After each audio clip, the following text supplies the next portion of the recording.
What's up, everyone? Welcome to the Novo Flow Show watch list session. All right, let's just get this party started. So windy outside. It's like 22-mile-an-hour winds, shaking my building a little bit. Anyways, so today Powell spoke, rattled the markets a bit. Just some keynotes. Central bank likely to lift interest rates more than previously expected. I'm pretty sure that's exactly why the dollar started ripping, just based on that statement. Also, the chances of a 50 basis point rate in weeks has increased to 50%. And SPY S&P is now below the 50 daily moving average, but we're still above the 200. So still have that as a line of defense. And tomorrow, JOLTS job data estimated 10,580. Then Powell speaks again at 10 a.m. So that's going to be fun. I think the data comes out literally at the same exact time. So that's going to be a wild ride. A wild ride. All right. Well, notable flow. What did we see? TAP, 57.5 calls for 421 expiration, 380,000 in premium. URA, 20 puts for 317 expiration, 675,000. S, 17.5 calls, 317 expiration, 230,000. Note that earnings are next week, so be careful. DXCM, 115 calls, 317 expiration, 341,000 in premium. BX, 90 puts for 519 expiration, 348,000. SKX, 45 calls for 317 expiration, 200,000 in premium. Now, there were two others that I wanted to put in, W and Uber. Shout out to Snorlax Uber. That was a crazy call. I saw it, didn't play it, didn't post it, just because Snorlax posted it, so I didn't want to copy him. But W worked out at the open. I think it was like $1.2 million calls came in at the open, and those things ripped for a bit. But yeah, anyway, let's get this started. So TAP, what did we see on the flow? And if you guys didn't see the video before this one that's posted, I showed like 15 minutes of how I look at flow when the market is open. So again, 57.5 calls for 471 expiration. We saw a lot of size come in, premium as well. They kept adding it as well. So over 10,400 in volume. With a total of 426,000. They're being bought at the ask and all the call premium as well. So again, this is an open position. Looks good on my end. So obviously had to post it. Now let's go on the chart. And what do we see on TAP? Okay. So now I did have a little drawing here. So it is kind of in this pennant, right? I mean, it's still kind of holding in. I mean, dipped right below, but it is above the 200 EMA. So let's just get rid of this. Let's just start clean for a bit. Let's just see what we got here. So we're kind of in this again, that we did see a little pennant right there. But let's go, if we're just looking strictly on some resistance supports, we got 53.57 resistance, 52.4 support. So as long as it holds 52.4, this trade still could be valid. I mean, you can even kind of like draw this trend line. See how many, it's kind of holding this trend line. I wouldn't really use this technically, but a bounce here, bounce here, bounce here. So again, 52.4 could be a nice support for this trade. If it breaks below, honestly, I would use the 50 SMA as a support. 53.57 is going to be a little tough resistance because, as you can see, resistance here pushed up a bit, then broke down. Another resistance pushed down, but hit the 52.4.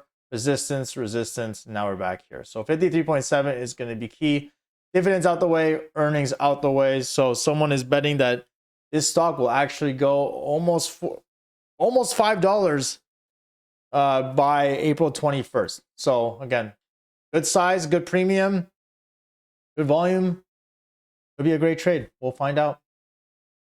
What do we got next? URA. Nuclear.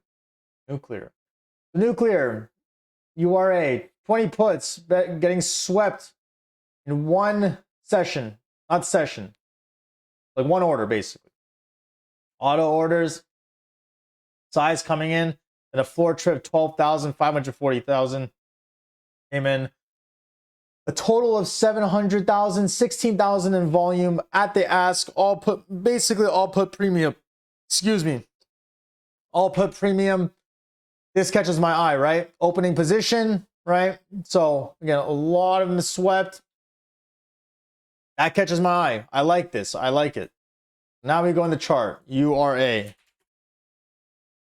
I had drawings earlier. I wanted to check it out just to make sure. Nasty candle. Trading below the 200 SMA. I don't know why I keep doing this.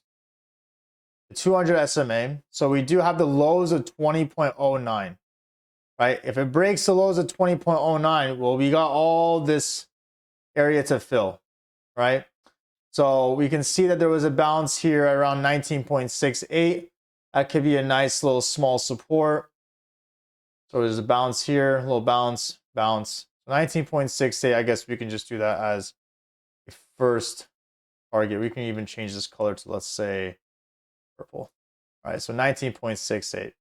It gets above 20.87, I will get a little worried. I mean, the SMA is around 21.06. There is some resistance around 21.12. You can absolutely use that as well. You can even use this before it gapped up to 21.22. So we do have some range here. It was a cheap premium. I think it just... And I am so off with TOS drawings. Sometimes I feel like it just doesn't click. So we got some area of interest here if it breaks above. And if it breaks above 21.22, well, it can get a little nasty. But yeah, as far as premium size, I mean, it only costs 40 cents. So your risk is very low, right? And this could easily be a 100% play, or just however much you put in. Figure out how much you're willing to lose. So again, 20.08 is going to be a key spot. 19.69 will be a nice place to be. If it breaks above 21.22, too bad. So sad the flow did not work. That's just how it goes. S. We see an S. S. Remember, no earnings. Earnings next week. 17.5 calls getting swept. I mean, there was some selling here at around, let's say, was at 230. So, but again, 274,000, 5,600 in volume.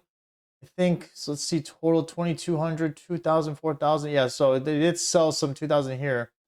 So there is still some, right? 274,000, 5,000 in volume, around 48 cents a premium. I'll be careful on this one. I'm going to actually reevaluate this. But for now, we'll keep it going. 260,000 in premium. Now, if you look at the chart, where did it go? So S has earnings. This could change everything, obviously. Well, I don't remember trading this at all. But S seems like it's just been kind of into consolidating. Oh my God, here we go again, everyone. S just been kind of consolidating in this range, right? So above 16.64, I like this. Because if it breaks 16.64, you got some resistance here, right? We can even use the body of this candle. That's where it closed at. 17.73. It's got to break this 16.64 resistance. Now, 8 and the 21 are pretty stacked. There is a support at 15.05. It's kind of in no man's land, right? I mean, it's kind of, it's not bouncing off this support, and it's not, breaking above this resistance. So I would honestly wait to see where, if it could bounce from the 15s, maybe push higher, or if it breaks this 16.64 with volume, right? And again, earnings are next week, literally next Tuesday. So you got to be careful with this. I mean, you can probably, hopefully, if it works your way, you can play before earnings, get out, right? You just get out before. So someone is placing a bet that's going to go higher for earnings. We will see. I'm guessing this is a solar stock, so it could be a sympathy with like FSLR, EMPH, Sunrun, Run, whatever. So S, that is S for you guys. I feel like I'm talking very fast, but either my pre-workout is still in my system, or it's just how I am. DXCM, okay. What did I see here that I liked? It was the 115 calls. Interesting. Maybe I was looking at something. Oh, you know what? No, DXCM is a scratch because OI was greater than volume for this one. It wasn't an opening order yet. So I'm going to scratch DXCM. Let's delete that. My apologies, everyone. I like when the volume is greater than OI. That's just how I roll. BX. So we did see all these 90 puts being swept in literally all day. Right? I mean, they were buying it from bought it at open, kind of. $6 dropped 545, but they just kept buying it up. 1900 in volume. Massive orders at 1130, held all the way through. 1.18 million total. Okay, I gotta update that.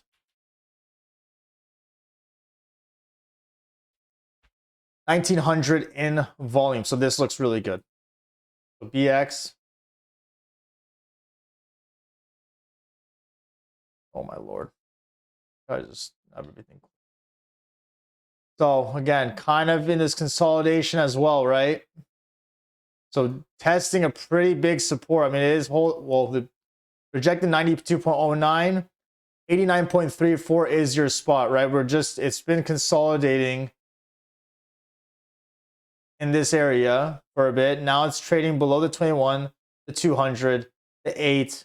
If we break below 89.934, well, we got that wick right here. It could use as a small support, which kind of tags the 50 SMA. So 87.72 could be a great target on this. So again, nice to see if it breaks 89.34. These are already in the money technically. I mean, they are. But if it hits 87.72, these buyers for May are going to be very, very happy. If it breaks above 92.09, I mean, you do have a 200 SMA resistance here, depending on how much you're willing to risk on this contract. If you play it, that could be a good resistance to have. So BX, again, consolidating. I mean, it did break, as you can see, it did break below here. Push back higher, rejected 92.09. Now we're back here. So it breaks 89.34. I would say 87 could be a great price target. Last but not least, ladies and gentlemen, SKX. I haven't really traded this stock actually ever. XKX is kind of what I like to call a bell order. These were bought literally, I mean, there's a little bit of buying in the opening of the market. And as you can see at the end of the day, you see that they bought 45 calls for 317 expiration, 200,000 total, 2,400 in volume. Now, half of the volume was actually bought at the end of the day. So this is what I like. This is what I like. Someone literally bought this almost at the close. So either they know something or they're just placing a bet. So SKX, as you can see, they were just getting tagged from the morning, and then just more and more and more were getting piled up. What is it, Skechers? Interesting. All right, so what do we see here? Trading below the 21 SMA, the 8. Right up, yeah, well, that's not good. All right, so we do have this wick of 44.42. It kind of aligns with this support here. So let's do 44.3. It's got rejected. It held, and it pushed higher. So 44.33 could be a great support. Now, it did close what? A high of 45.04. 5. So we can have a resistance. I mean, honestly, I would kind of like to see if SKX can break 45.45. It's just in this kind of this range, right? I mean, if it does break below, I would say 43.23. So definitely in this range a little bit. I would like to see it hold 44.33. If it breaks above 45.45, I do, would like to see, it'd be nice to hit 46.08. So right now, if it holds 44.33, depending on how it opens tomorrow, could see a bounce to 45.45, then 46.08. If it breaks below 44.33, you got 43.23. It's below the moving averages, so you got to be careful on this. All right, guys, that's gonna do it for me. Hopefully you guys enjoyed it, learned something. Comment, questions, whatever you got for me, tweet at me. And I will see you guys tomorrow for the rest of your night.